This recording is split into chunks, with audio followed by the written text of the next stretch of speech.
Do you ever think about what it's like to just be human? Like, why are we human and what consciousness is and your existence for being here? You know, it's easy to just draw philosophies from your experiences every day, but do they actually hold any truth? I'd like to argue that the experiences that you have every day might not be telling you the full picture of everything. This is because when we go through something, we don't see all the invariables that happen with our choice. Because we only get to choose one choice and we don't get to choose all the choices and see how every scenario would play out, we only can draw conclusions from one experience that we do have. So this skews our interpretation and allows us to create generalizations about what experiences should be or what a way of something should turn out. And so we create these stereotypes because we are affected by confirmation bias. We cannot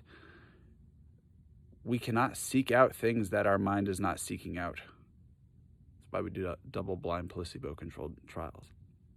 So back to this idea about concepts of you are creating a narrative in your head every time you have an experience. And the reason why we do statistics is to be able to see all the invariables, all the things that don't change when something happens. And because we don't get to experience that as ourselves, we don't get to try all the different ways one of our experiences may happen. We only get that one particular way of how it happened. Now we can learn experiences through other people, but then again, we only get their one experience. So you have to study everybody's experience about one thing. But that still doesn't give you the full picture because you can still have 1% of something happening, 1% chance of something happening, and see 99 people play out that same thing. So you'd assume that the 99% chance of those things happening always turns out the same way and not get to see the 1% chance of probability. So if you were to flip a coin every time and gotten heads every time, you would think every time you flip a coin, you will only get heads. You don't see all the times that you get tails. Luckily, with coins flips, there's a 50-50% chance. So we have the option, so we have the ability to see how many times that option turns up. So you flip a coin one time, heads, flip it another time, 50-50 chance again. It could be heads, it could be tails. But because the options are so probable, we are able to see that it can actually happen. Now, problems arise when we go to things that are less probable to happen, but still can happen, such as disaster events. Disaster events are really bad to base on your own experience, because if you base disaster experience on your own experience, how often do you go through disasters? For example, like a hurricane.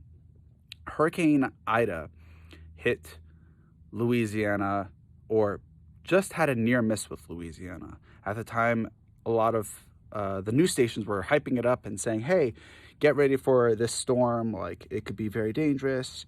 But because it was a near miss and people were scrambling to get out of there and protect their houses and all that, it was a near miss.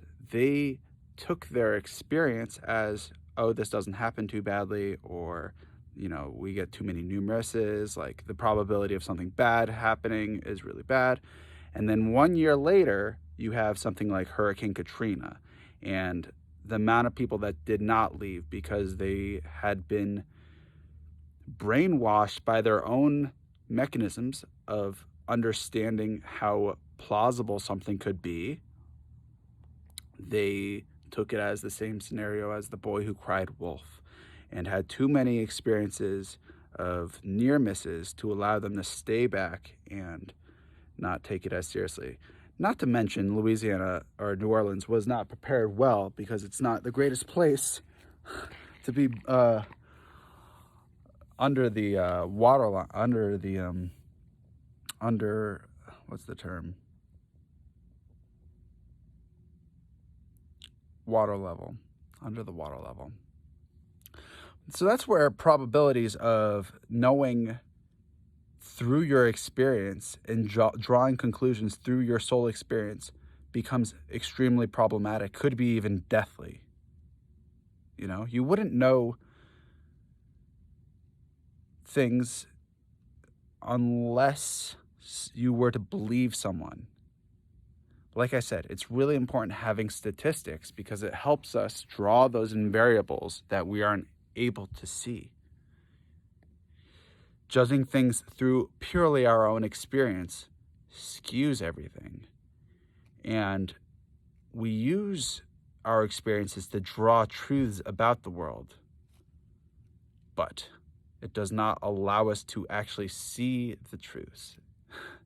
It's a double-edged sword, but to realize it being a double-edged sword gives you that ability to not rely solely on just your experience or the experiences of others when coming up with a decision or a clear plan of action. So that's just what I wanted to ramble about. Thanks for listening.